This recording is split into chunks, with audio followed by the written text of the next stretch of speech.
Сегодня закончилась регистрация кандидатов на пост глав муниципальных образований и депутатов Наследного совета. Напомним, что в этом году в единый день голосования 13 сентября в республике выберут глав некоторых районов Якутии и депутатов Наследных советов. О подготовке к выборам расскажет Розалия Борисова. Сегодняшний день стал последним для сбора заявок. В ближайшие дни останется только подсчитать окончательные результаты. 1036 депутатов и 104 главы будет избрано 13 сентября по всей республике. Сейчас выдвинуто почти 1500, имеется в виду на конец пятницы. На сегодняшний день активности населения, той, которую мы ожидали по выдвижению, к сожалению, нет. Сегодня выдвинуто и главы администрации поселений. Нужно сказать, что там в основном сегодня альтернативы имеются.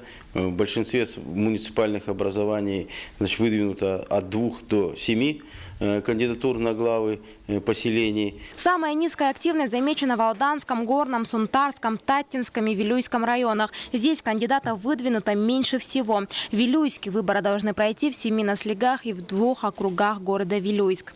На сегодня во всех муниципальных образованиях зарегистрированы по 2-3 кандидата.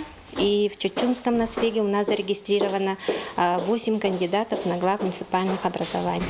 По данным ЦИК, во всех районах республики подготовлены места для проведения выборов. Всего работает 106 окружных избирательных комиссий, около 1000 участков. В общей сложности на этих выборах будет задействовано около 7000 человек. Розалия Борисова, Евгений Лугинов, Анна Васильева, Николай Солдатов, НВК Саха, Вилюйск, Якутск.